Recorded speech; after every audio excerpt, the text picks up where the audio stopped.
Okay, so far we have been discussing elementary processes at the tree level. So, if you look at the Feynman diagrams in the process, they do not contain any of the loops. They are the contributions which come from the lowest order term in the S matrix. What we will do in next several lectures is to consider higher order terms in the S matrix, or in other words, we will consider processes where the Feynman diagram also contains loops, or in other words, we will consider the radiative corrections to the various processes. So,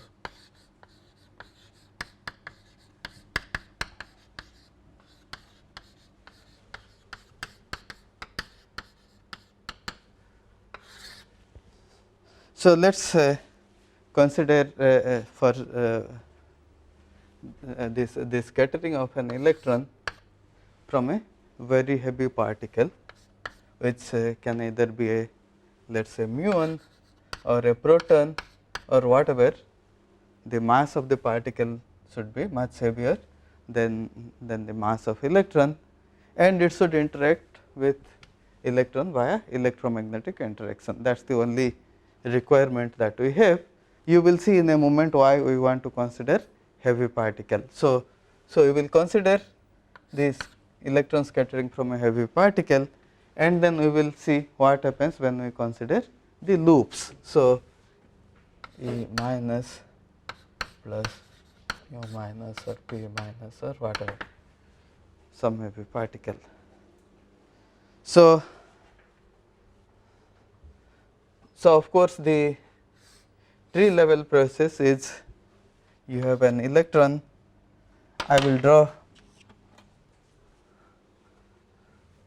the heavy particle with a colored line. So, you have an incoming electron and you have an incoming heavy particle, which could be mu minus or proton or whatever, and they should exchange a virtual photon of momentum q, and then they scatter each other.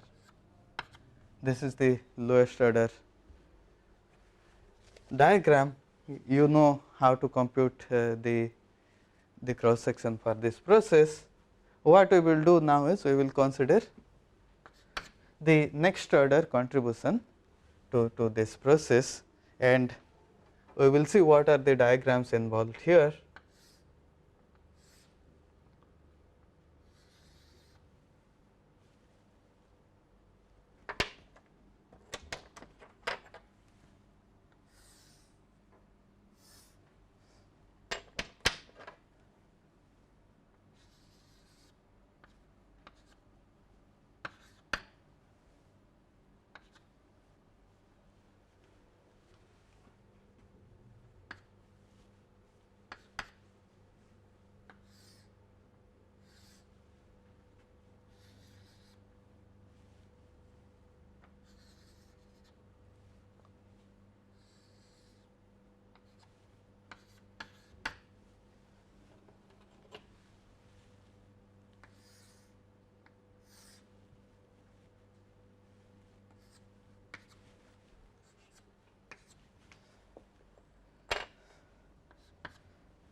So, these are the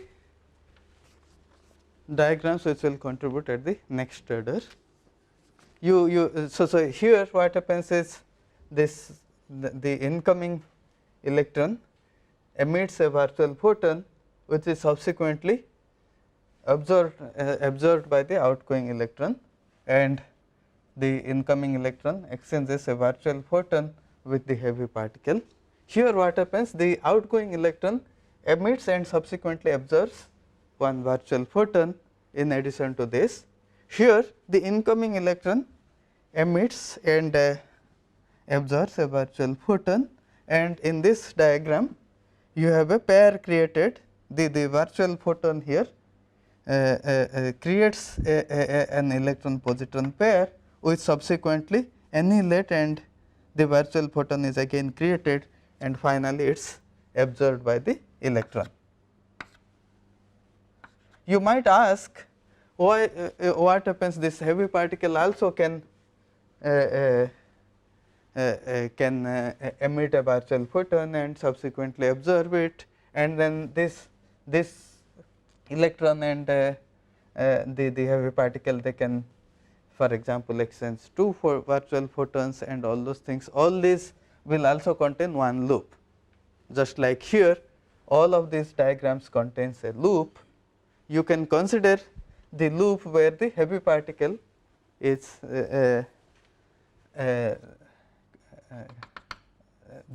which involves the heavy a propagator of the heavy particle. But you might notice whenever that is the case, for example, suppose you consider a process which goes like this.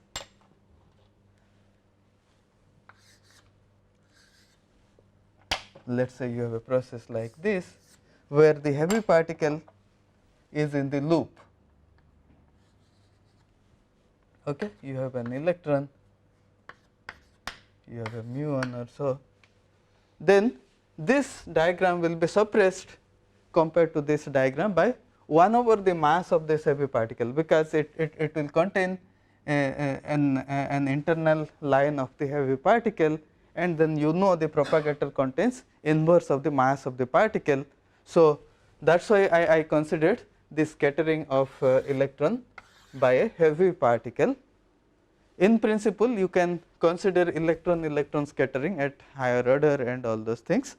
It's almost identical to this process, except that there will be more diagrams here. Here I am considering the scattering with an heavy particle because there are lesser number of diagrams. Other than that, there is no reason for us to consider this heavy particle in this thing. Only reason we are considering is that we can ignore these diagrams because they are suppressed by 1 over the mass of the heavy particle. So now we will focus on these various diagrams. Okay.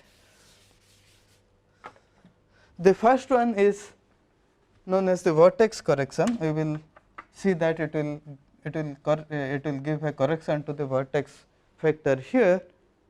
The second and third ones are the external leg corrections, okay, and then here the final diagram is the vacuum polarization, a virtual photon creating an electron positron pair and then subsequently annihilating, and a virtual photon is getting created.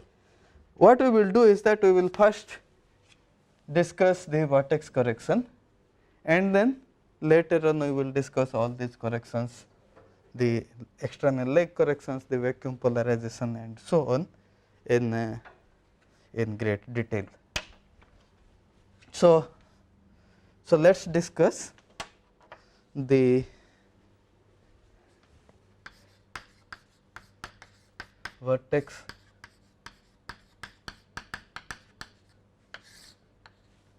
correction. So you must remember that when you draw Feynman diagrams at higher orders, you should keep in mind that you consider all possible Feynman diagrams which are connected, and then you keep only those diagrams which are imputed, in the sense that if you consider, let us say you consider this diagram, let us consider all possible correction to the vertex vector. Okay. So we are considering scattering of electron with with a heavy particle, the electron absorbs some momentum q, and then it's getting scattered. So, this is the lowest order diagram. The next order diagram which will give correction to the vortex function is this one. Correction to the vortex vector is this.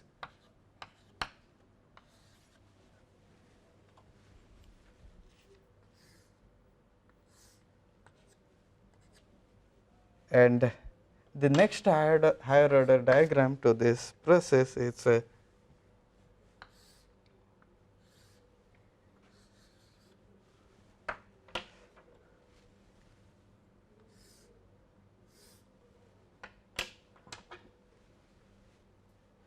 you have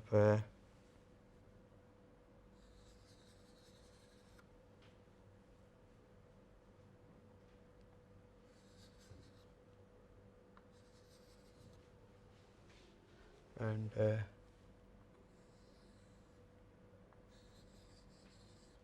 this is the diagram in the next order, and so on.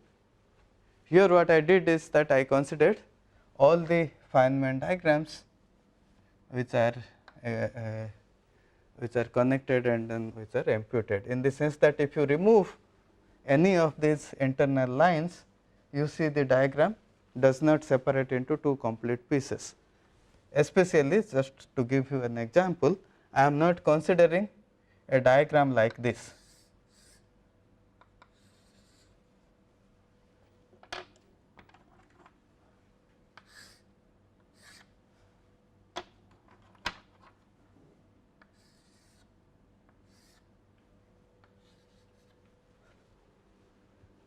Because if you cut here, you see that you just get this one. Okay. So, that is the Feynman rule. It basically says that you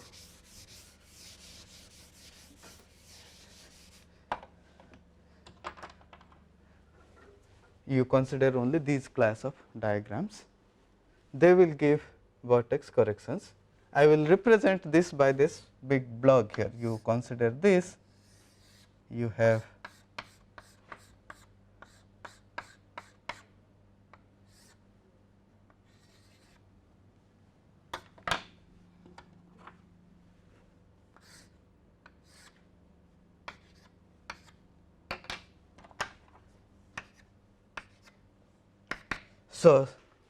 so what happens is that you consider all the corrections to all orders, and then that amounts to certain modification of the vertex function here, that I am just representing by this block here. So, I do not know what this function here exactly, but I know the Feynman rule. So, I know how to compute them order by order. What we will do is that we will eventually compute the vortex correction at one loop level, but before that we will see if we can get some general form for the vortex correction from general arguments. Okay. So, even before doing a one loop computation, we will see what general statement that we can make about the vortex function. Is this clear? So, let us see what we can say about the vortex function. You consider this, and if you so in other words, what we want is the following. You consider a process like this, we do not know what this vortex correction is. So, the matrix element here, the Feynman amplitude for this process will be given by first you consider this heavy particle, which I will denote let us say mu, then mu of momentum k, prime, and a virtual photon of momentum q. Here p and p prime are the moment of the incoming and outgoing photon. So, I can use Feynman rules to write down the amplitude for this process. I will denote the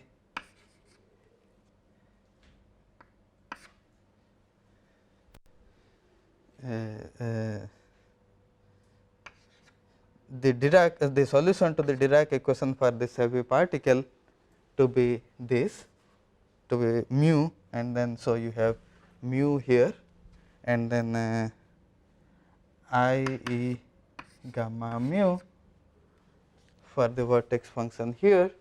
You have an outgoing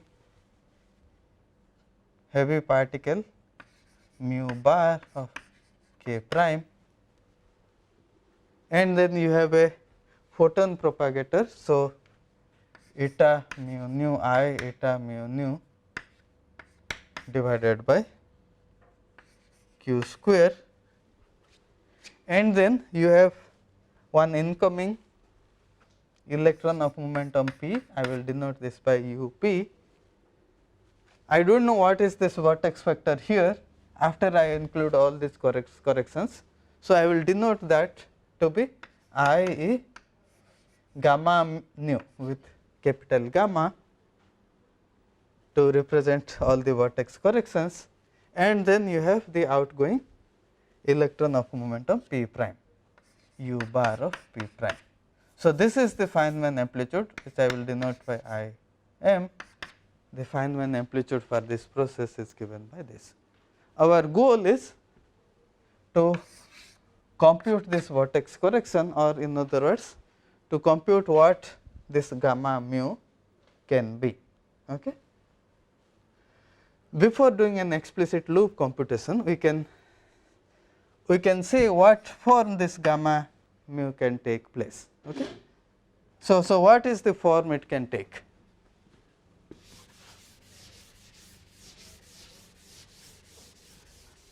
First of all, we can use various symmetries. For example, we can use the Lorentz transformation property for this gamma mu.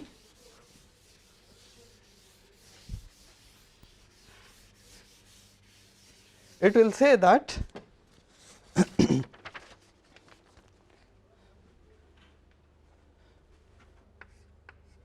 this gamma mu, which we know to the lowest order, what is the value of this capital gamma mu? It is small gamma mu. So, it to lowest order it is gamma mu. Higher order terms,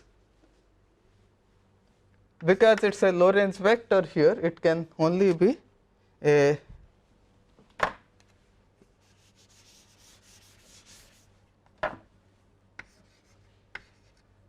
it can involve gamma mu, it can involve p mu, p prime mu, and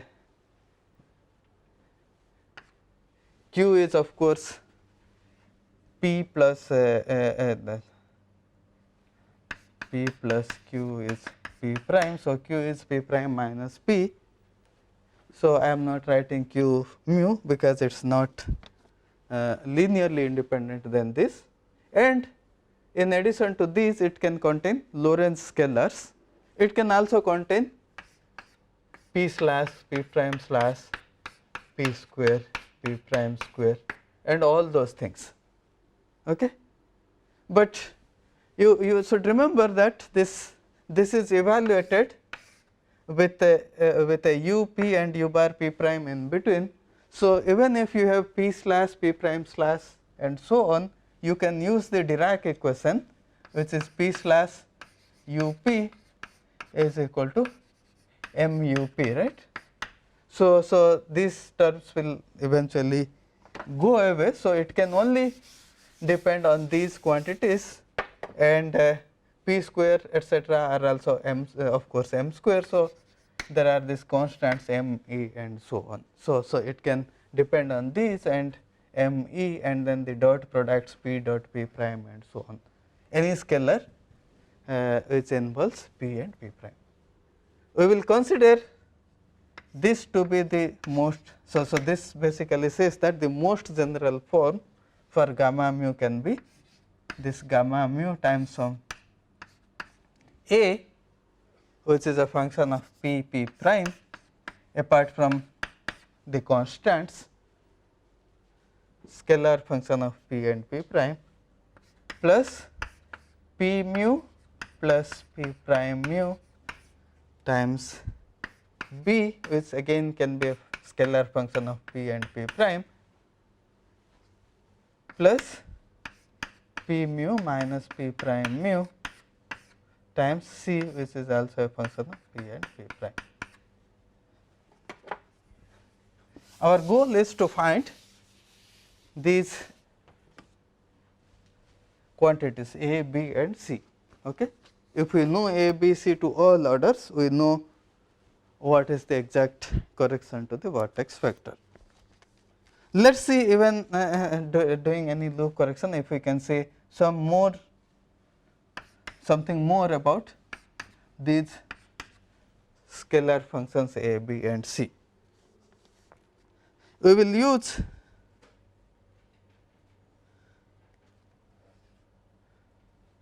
what is known as the word identity, which we will prove later. It basically says that q mu gamma mu has to be equal to 0. So, in addition to Lorentz invariance, or in addition to Lorentz transformation, we can use this, which is a consequence of conservation law. This basically implies that q slash a p p prime plus q dot p plus p prime b of p p prime plus q dot p minus p prime c of p p prime, this has to be equal to 0. Okay. Now, what is q? From this diagram, q is basically p prime minus p. So, if you look at this, q dot p plus p prime is basically p prime minus p into p prime plus p, which is given by, it is 0 because p square is m square and p prime square is also m square. Both incoming and outgoing electrons are on shell. So, this q dot, this is 0. So, this vanishes. What about this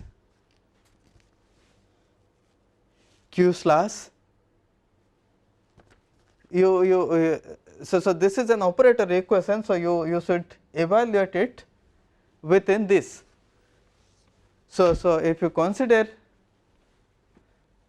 u bar of p prime q slash u of p, then you can see that this is also equal to 0. Okay. So, let us just see how. Since q is p prime minus p, this is u bar p prime slash minus p slash u of p. P slash acting on u of p will give you m times u of p. So, this will give you m u of p, whereas p prime slash acting on u bar will give a m. So, this is just u bar p prime, this is 0. So, therefore, this also is equal to 0, whereas this quantity here is not 0. Q dot p minus p prime is basically q square minus q square, but this is a virtual photon. So, for this q square need not be 0. In fact, if these are on shell, p prime and p and p prime are on shell, then you can show that q square in fact cannot be equal to 0 if you consider any virtual photon. The reason is the following: q square is p prime minus p, or if you look at this, p plus q is p prime. If you square this, p square plus q square plus 2 p dot q equal to p prime square, but p prime square is equal to p square because they are on shell. Therefore, q square plus 2 p dot q equal to 0. So, this basically implies that if q is not 0, then q square cannot be equal to 0, right. For example, you consider this in the rest frame of the incoming photon, then it basically says that this is 2 p 0 q 0 plus q square. Therefore, q square has to in fact be negative. If the incoming electron is on shell, then q square is less than 0. So, this quantity is not 0. Since this quantity q dot this is not 0, therefore, C has to be equal to 0. For this equation to be satisfied, this must be equal to 0. So, this identity q mu gamma mu equal to 0 implies that although you can write it in this most general expression, this coefficient, this scalar function C of p prime must be equal to 0. So, this basically leaves us the following expression for the vertex correction. So, this simply implies that gamma mu can in fact be equal to gamma mu A of p prime p plus p mu plus p prime mu b of p prime p. Gamma mu of p prime p is equal to this. Okay. Now, what we will do is we will use something which is known as the Gordon identity,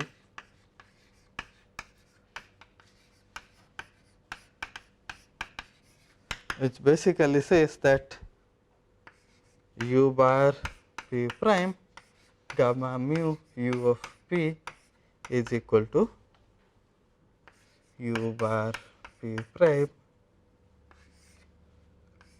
prime mu plus p mu divided by 2m plus I sigma mu nu q nu divided by 2m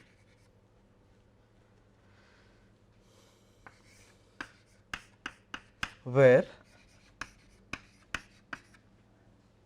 sigma mu nu is the generator for Lorentz transformation, which we have seen earlier is given by I by 2 commutator of gamma mu gamma nu. Okay. So, it is very easy to prove this identity. You can start from here, the second term in the RHS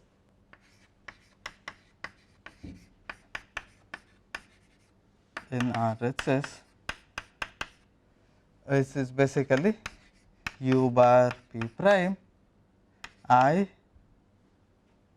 sigma mu nu q nu over 2m u of p,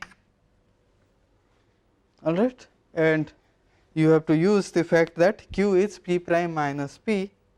So, I over 2m, this will give me a I over 2 factor, I over 2, and then u bar p prime, then I will have commutator of gamma mu gamma nu and q nu is nothing but p prime nu minus p nu u of p. This is what is the second term. So, this is minus 1 over 4 m and u bar p gamma mu minus gamma mu p prime nu minus gamma mu gamma nu gamma nu gamma mu p nu u of p. Okay. Now, what do I do? Minus 1 over 4 m u bar p. Now, you know I can evaluate this u bar p prime slash. This I know how to evaluate using Dirac equation. Also, I know how to evaluate p slash u of p, right. So, what I will do is I will use the Clifford algebra for the Dirac matrices to bring this gamma nu in the second term to the right. So, that I will get a p slash to the right here, which will act on this u of p, whereas in this expression I will use the Clifford algebra to take this gamma nu to the left. So, that I will get this p prime slash to the left, so that it will act on this u bar p. Okay. So, once I do that, what I get here, I will get this is just 2 eta mu nu minus 2 gamma nu gamma mu p prime nu. Okay. Here minus, what I will do, I will flip this and then I will write it as 2 gamma nu minus 2 eta mu nu p nu u of p. So, now it is very easy, minus 1 over 4 m u bar p prime. This I will get an overall factor of 2, and then this will give me p prime mu minus m gamma mu from here, and here minus this will give me gamma mu m minus p mu. Once I use the Dirac equation, this is what I will get. It is very trivial. Now, you see that now if you just minus 1 over 2 m u bar p prime, this will give me twice gamma mu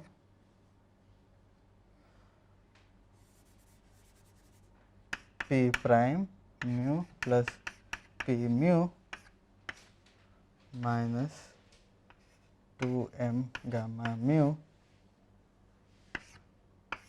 u of p. Okay. So, now you see that the identity is proved. So once I know this identity, this is the identity, then what I can do is in place of p prime plus p mu plus p prime mu, I can just write as this, or in other words,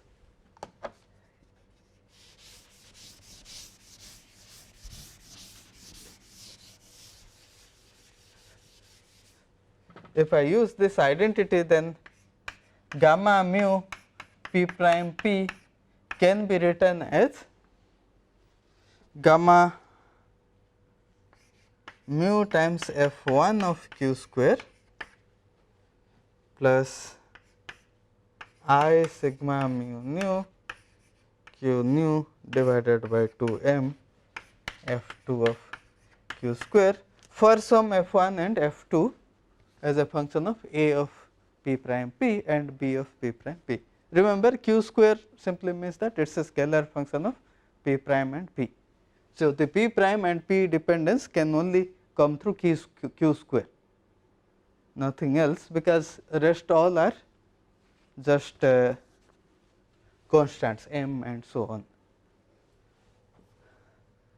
Is this clear? So if you evaluate this between u bar p prime and u of p, well, you evaluate this and you evaluate this, you will see that if you use this identity, then it is same for some f1 and f2, all right. So, these f1 and f2 are unknown functions which we have to determine by computing the loops, and these are known as the form factors. Okay.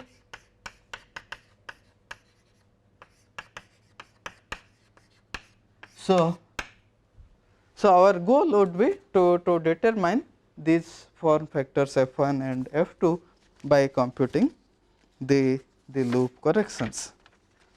What we want to know is, even before computing this, can we understand what contribution they give to various physically measurable quantities. So, that is what we will discuss in the next few minutes, and in the next lecture we will explicitly compute the correction to these factors, these form factors.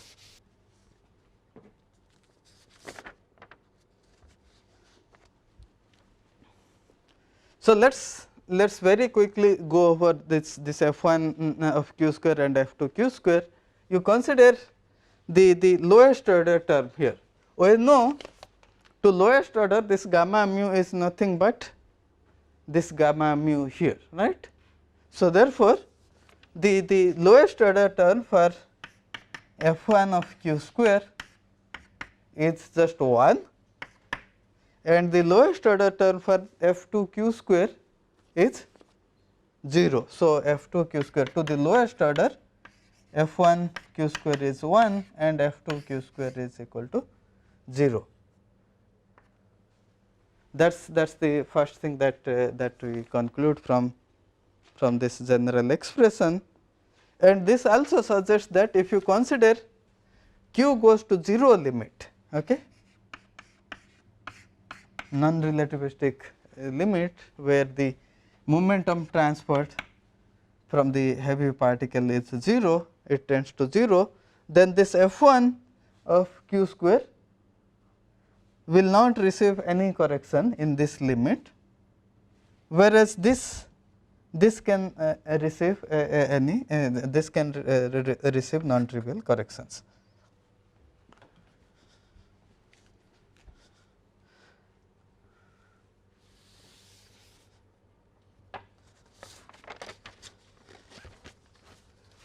Let's consider the scattering of an electron from an external electromagnetic field.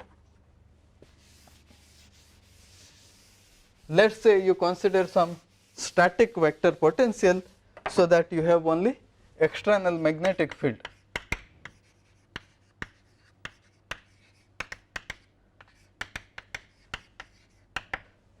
The electron is scattered from an external magnetic field. What will be the matrix element? The interaction Hamiltonian, I know delta H interaction or H interaction is basically dqx E times a mu, some classical external electromagnetic field. We are not quantizing the external field here, J mu, where J mu is psi bar of x, gamma mu psi of x. You consider this interaction Hamiltonian, it is very straightforward to compute what is the Feynman amplitude for this process. The Feynman amplitude will be given by I m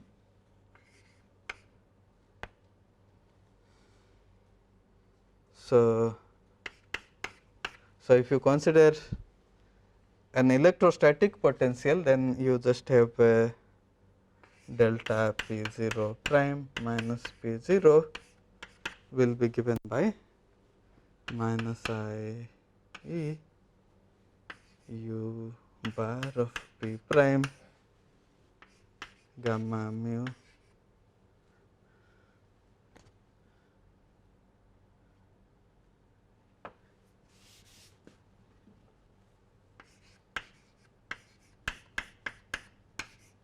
a tilde mu p prime minus So, suppose you have some external electromagnetic field and the electron is scattered from this by absorbing a virtual photon of momentum q, then you have an incoming electron of momentum p, you have an outgoing electron of momentum p prime, q is p prime minus p, a mu tilde is just the Fourier transform of the gauge field a mu, and the Feynman amplitude, you can compute the lowest order term in the S matrix, the Feynman amplitude will look like this.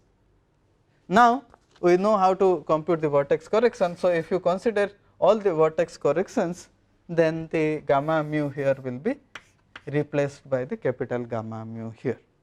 Now, what we will do is that we will consider the case when we have the when we have a static vector potential. So, A mu suppose is given by 0 and A, then what is the Feynman amplitude for this process?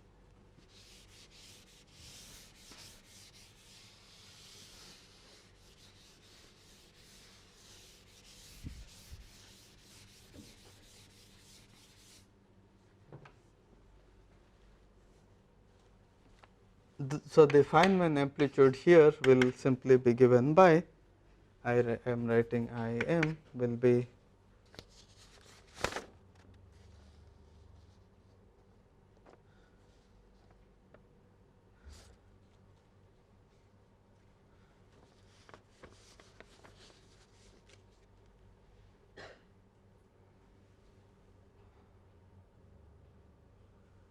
plus I a u bar p prime.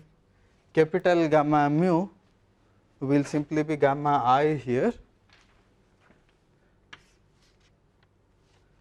gamma I f1 of q square plus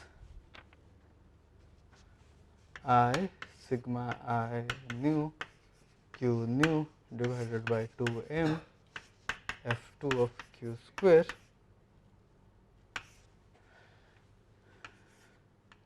u of p this times a tilde I.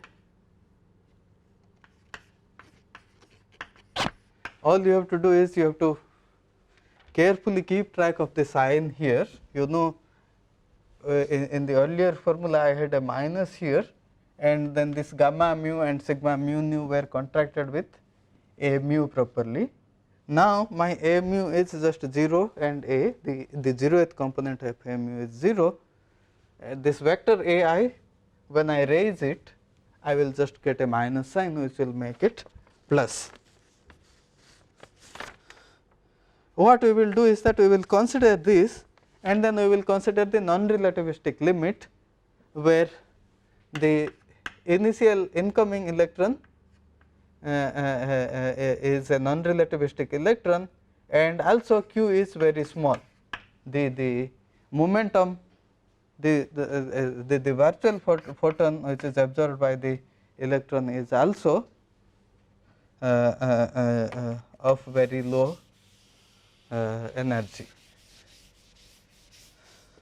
In this limit, we can compute this quantity here, the Feynman amplitude, and then we will see what this quantity looks like. Let us use the explicit expression for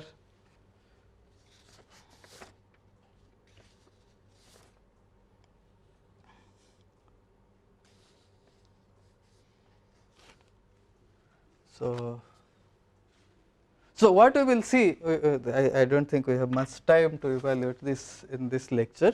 What we will see is that we will consider this explicit form for u, which is u of k is k slash plus m divided by 2 m plus e, which we have obtained by solving the Dirac equation explicitly, which is also in terms of the two component spinors. This can be written as E plus m divided by 2 m phi 0 and sigma dot k over to m e plus m phi 0, where phi 0 is a 2 component spinner. We will use this explicit expression here, we will put it here, and then we will take the limit where k, in other words, we will consider the limit where p, p prime and q are small compared to the mass of the electron. So, in this limit we will evaluate this explicitly, and then we will show that this matrix element in fact is something which can be evaluated from a potential V of x equal to minus mu dot B of x. So, therefore, this basically will give us the correction to the anomalous magnetic moment of the electron.